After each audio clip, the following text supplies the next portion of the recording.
Hey everyone, Josh here. We're so excited about all the feedback we've been hearing on this new song. Really glad everyone seems to be enjoying it. We have also been getting some questions though about some of the different things that are happening musically in this song, as well as some of the specific keys parts. So I wanted to just take a few minutes today, go through some of these parts with you, maybe break down a couple of the more interesting musical parts of the song, and kind of go over how we played some of the things that you hear on this new record. So I've opened up the original production session here, and as you can see, there are quite a few tracks working here. But we want to specifically take a look at some of the different keys tracks that you hear. And I think before we dive into how the parts were played, it's probably important to also look at some of the sounds we're using on this record. So first up is the Gucci Rhodes. This is actually a track I created myself using one of the stock Logic Rhodes plugins, believe it or not. But it sounds really clean. You can hear that. It's very warm, mellow, kind of warbly, very heavy tremolo on this track. It's currently dry, but in the mix we actually did put a pretty heavy reverb on this. So you can hear this sort of making up some of the more fundamental keys, kind of rhythm layers in the song. And then right below it we have the Sweet Upright, and this is a track that specifically in the production session ended up getting pretty heavily high-passed. And then we also put a pretty crazy reverb and chorus on it as well, which ended up doing some cool things when you layer it on top of the Gucci Rhodes. You can hear what it sounds like here.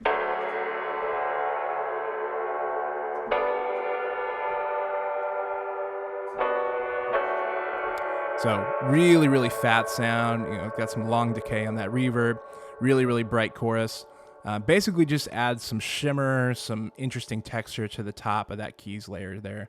And they all kind of blend together when you're in the song. And then we have a couple synths that are working in here as well, but down here is probably my favorite track, the Infinite Plucks track. This is a pluck sound that we've done some pretty crazy things to. There's some overdrive, some crazy reverb and delay on it as well.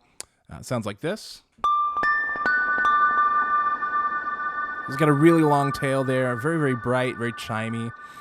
Almost every lead part in the song is doubled onto this track, at least in some points.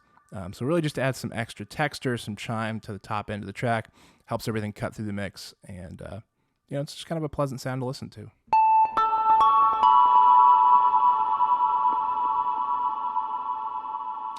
And there are a few other keys tracks working in the song as well, some pads and synth layers, things like that, but I think for today, we probably just need to pay attention to these three, the Rhodes, the Upright, and the Infinite Plucks, because these three really hold all the parts we're going to be paying attention to. So now, let's take a look at some of the things that are happening musically in this song. And I've got the chart up here. By the way, the chart is down in the description of this video. If you'd like to download it, use it for yourself, you're more than welcome to. But I want to take a look at some of the more interesting chords that are happening in this song, and kind of talk through why they're important, and maybe some things you don't want to miss when you're going through this track on your own. So first up, in all the verses, we have this 5 add 11 chord. And this is one that may kind of throw some people off at first. I promise it's a lot simpler than it looks. This is more of a technical notation, the add 11. It's really, pretty much a 5 chord that we're adding a C sharp to. We're in the key of D, which ends up turning it into technically it's a 5-6-11. Which sounds complicated, but we'll go through how to play it in a couple minutes, and I promise you'll see it's really simple. Just maybe looks a little bit more complicated on paper. And then in all the choruses, we have this 1 major 7 add 9, and this is a really important chord to the song. Not only does it build the foundation for one of the most important lead lines in the chorus, it's also just a really interesting musical texture that really helps add a little bit of dissonance and tension to the end of these phrases that then resolves in a really satisfying way. So again, we'll go over how to play these in just a minute, but this is definitely one you don't want to skip and just play a 1 instead, if you can help it. And then the last little thing here that I want to pay attention to is in chorus 3. So of course we do have the 1 major 7 add 9 again, but then we have this very intimidating looking walk up here. In the second to last phrase here. So it goes 4, 5, flat 6, 6, 7, 1, 1 over 3, and 5. And I promise this looks more complicated than it is. It's really just a matter of practicing and getting the timing down for this walk, but we will go over to play it. And then the only other thing I may mention here is this 6/2 that's in the instrumental.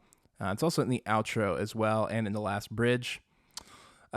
This is really just some of the rhythm instruments are going to be holding onto this 6, but everything that's playing roots or bass notes is going to be playing that 2 altogether. So for us in keys world, we are going to play the 2 with our left hand no matter what, and you can build whatever sort of chord or inversion you want with the 6 on your right hand up top. Okay, so I've got this visualizer up, so you should be able to see, everything I'm playing. I'll try to hold my notes down as well so you can see exactly what's going on here. But let's quickly talk through how some of these chords are formed, starting with that 5/11 in the verses. So let's just look at it in context with the rest of the progression in the verse. We're starting off with a 1, then going to the 6, regular 1, regular 6, and then here's that 5/11. So what we're doing is with our left hand, we're playing the root in the 5, which is an A. And then right hand, we're starting with a D.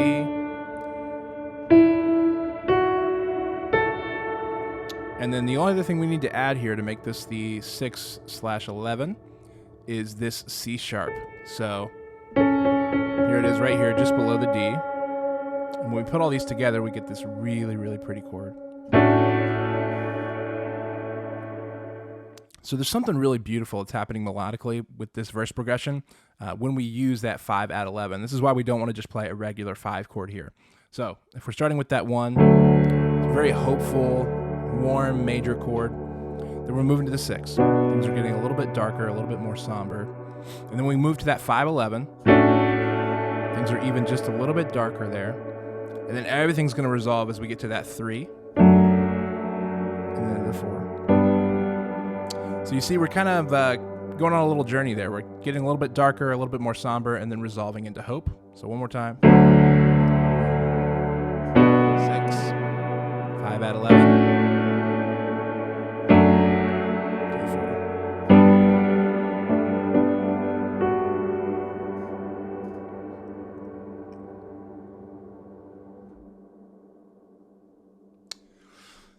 And next, let's talk about the 1 major 7 add 9. That's at the end of the chorus phrases. This is really not too difficult of a chord. You just got to reach a little bit with your right hand. So with the left hand, we're just playing the root, the 1. That's a D. And then in the right hand, we're hitting the D as well. And then we're adding in that 2, which in this case is functioning as the 9.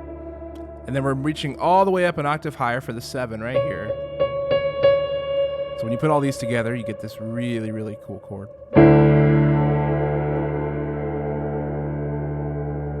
And the other thing that's happening here is there's also a lead line going on in the right hand as well, which adds a little bit more depth to that chord.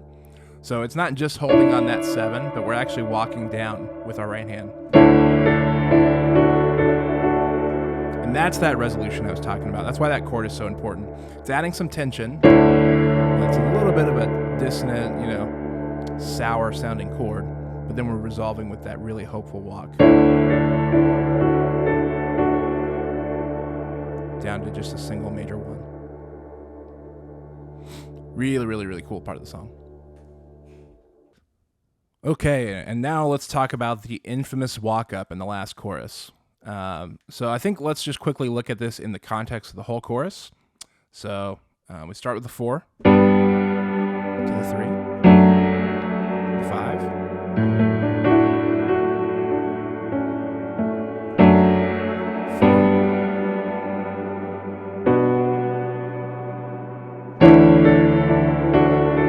And here's where that walk-up happens in this next phrase.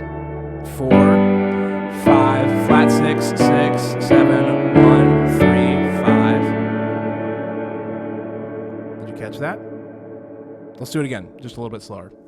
So we start with the 4, 4, 5, flat 6, 6, 7, 1, 3, 5. And we are adding that 11 back in for the 5 there.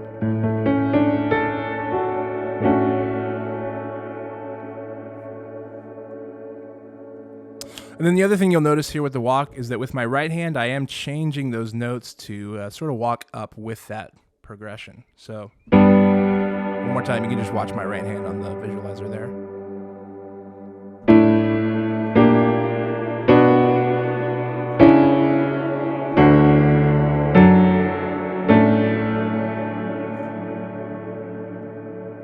There we go.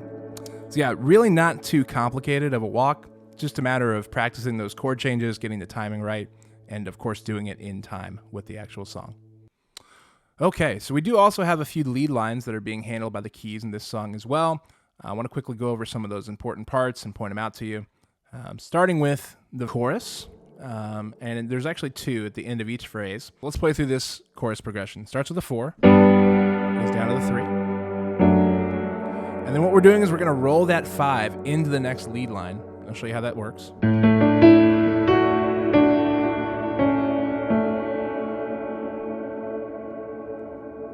I'll do that just a little bit slower so you can see how it goes. 4 to the 3.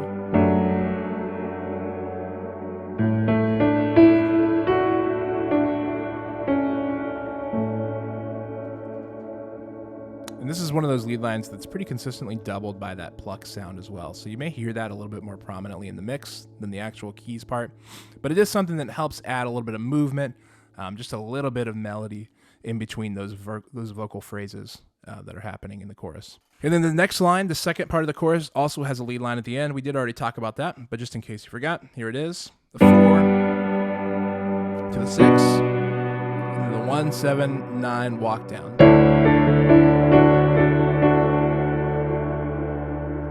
One more time, just a little bit slower. 4 to the 6.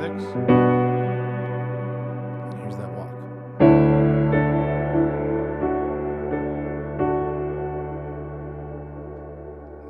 It may not be as obvious on the record because it did get pretty buried in the final mix, but the Rhodes does continue to play that lead line throughout the entire bridge. So as we're coming out of that final chorus, we of course are going to play that lead line together. But then as we move into that instrumental progression and into the bridge, the piano continues playing that line the entire time.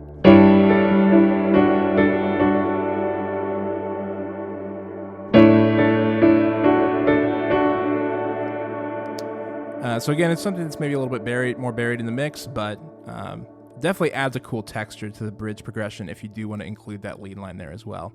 I usually end up adding a little bit more movement between those phrases as well. So it sounds something like this.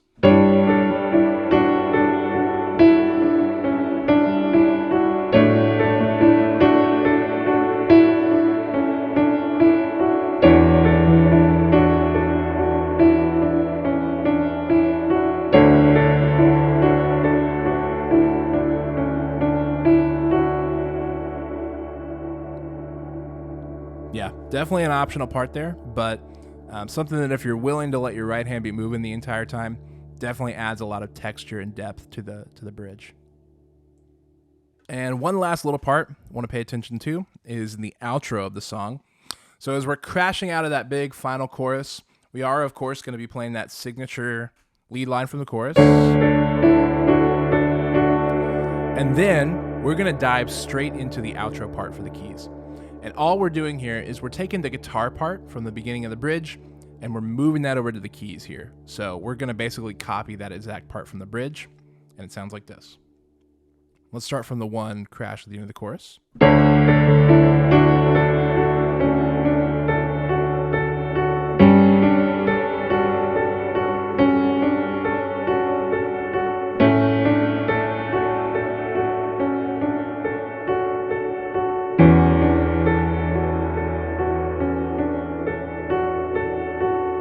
That's all we're doing. With our right hand, we're just immediately moving into that simple phrase. And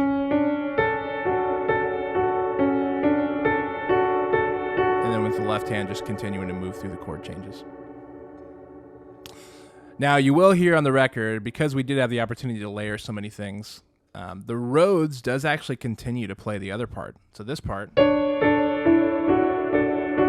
is actually getting layered behind the other part with the Rhodes, and it ends up adding a really cool effect. Here, let's solo it here so you can hear what that sounds like. So there's the Rhodes, piano, keys, outro.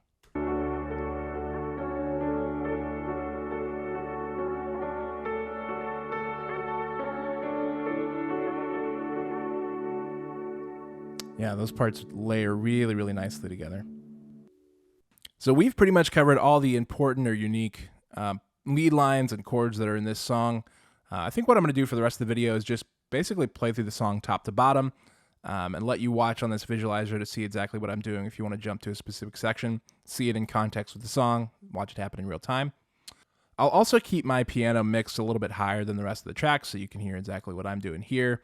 And keep in mind, I may just be playing a bit of a hybrid version of this song here. I am just one person with only two hands here. We don't have multiple layers we can add here with recording multiple tracks. So this will probably be closer to something I would play live and maybe something that's a little bit more attainable for a Sunday morning single keys player to pull off by themselves. But thank you for watching.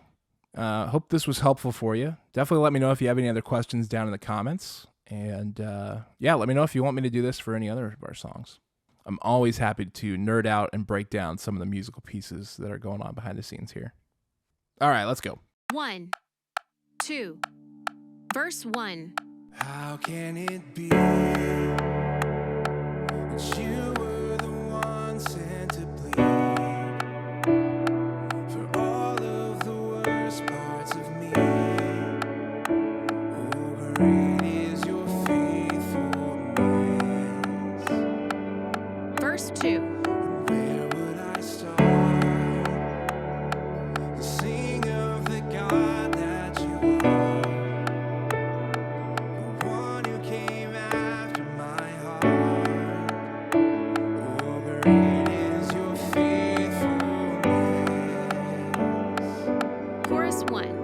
You have been so, so good to me. You have been so, so good to me. Verse 3. Where could I go but you aren't the one on the throne, forever exalted alone? Oh, great is your faithfulness. Verse 4. Who can compare to the God who has always been there, loving the world unaware? Oh, great is your faithfulness. Chorus 2. You have been so, so good to me. You have been so, so good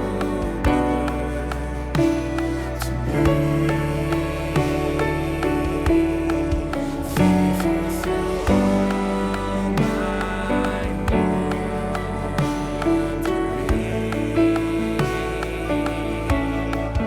You have been so, so good.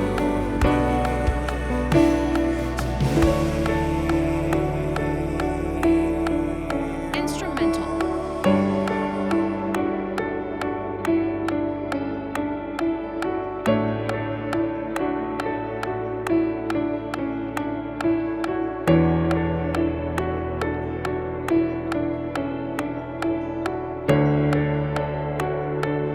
Bridge 1. Through every trouble and trial, you have not left me alone. You have been good to me, Father. And you're not finished. When the world is on fire, I'll know you're still on the throne, and you will keep every promise. No, you're not Bridge 2. finished through every trouble and trial. You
Chords.